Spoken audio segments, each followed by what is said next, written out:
I'm going to try and completely blow your mind now, change your whole paradigm, simply by adding one small letter to quite a simple 3-letter word.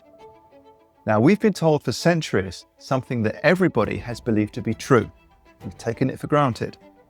But 2 experts in the field have just stepped forward with something that is going to change everything. In the Bible, we're told about wonderful stories, tales, myths, teaching lessons that millions of people look to for inspiration, for guidance, support, and also to try and understand their own history, believing that many of these very important words came from God himself. Now, however you are used to think about God, whether it's in an old traditional way or some new age form, we've all been told that there is one God, singular. But recently, 2 important figures, Mauro, Biglino and Paul Wallis, have shown us that either we've got it very, very wrong, or we have been deceived. How we used to think about God in the Judeo-Christian Bible, but also in our whole Western culture, comes from the Hebrew word Elohim. The original translation from Hebrew of Elohim to mean God is not only incorrect, it's fundamentally misleading. You see, Elohim is a plural noun. The Bible should say gods, not God.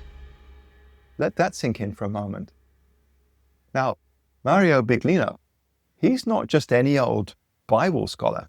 Oh no, he's a highly regarded official translator for Edesino San Paolo. That's Italy's leading Catholic publishing house. His work was vetted by high-ranking Catholic scholars.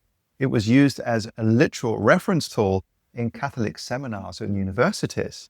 So he's someone to be trusted. And his research has led him to believe that it is not a Judeo-Christian God that has been speaking to us from the Bible and other scriptures, but in fact, multiple beings. Now, of course, people are going to fight this, but this is big. This is going to change history. This is going to change religion. This is going to change absolutely everything you thought you knew about reality. It's going to hit hard.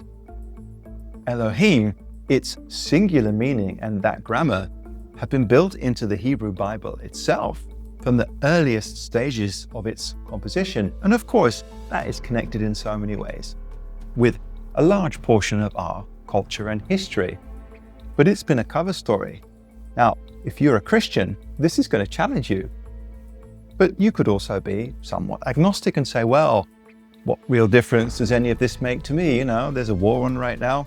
But it's a big deal. Whatever your background of belief, let me explain why. Now, we're familiar with this angry and vengeful God who in the book of Samuel says, "Now go and strike Amalek, devote to destruction all that they have. Do not spare them. Kill both man and woman, child and infant, ox, sheep, camel and donkey." Ooh, scary stuff.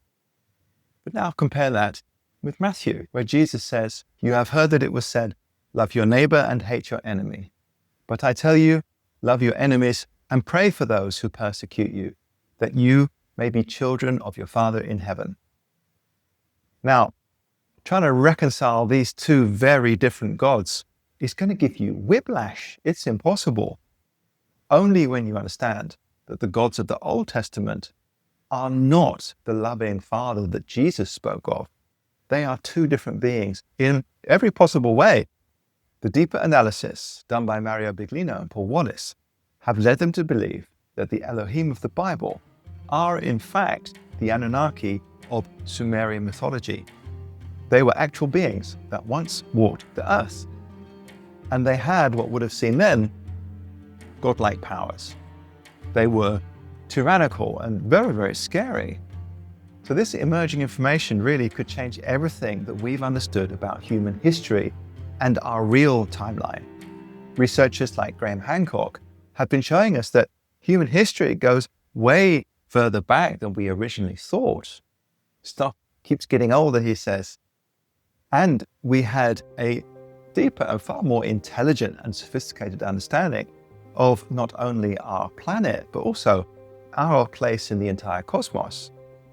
So this new information even opens up rabbit holes that are going to lead us to conspiracy level questions like, was human DNA altered in some way? Because the story about the Anunnaki is that they were master level geneticists.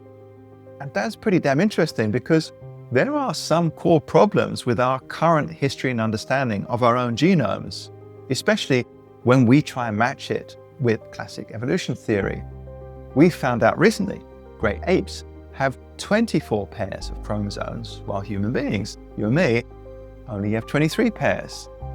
Research has confirmed that human chromosome number 2 is the result of our chromosomes being fused together somewhere in our deep past.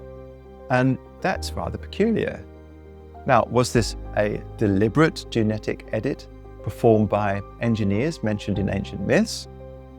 Now, I don't know, but this can of worms really begs questions like, were ancient human civilizations caught up in the middle of conflicts between different factions of these Anunnaki beings? And if the Elohim were the creators of humanity, as some claim, who or what created them? Now, if this video has put a crack in your paradigm in any way, then I think I've done my job well. And if this has awakened your interest, go and check out books by Mauro Biglino and Anglican priest Paul Wallis. And if you fancy hanging out with some serious spiritual seekers, then you are welcome to come and check out our free online community. Link is in the description below. Thank you for watching.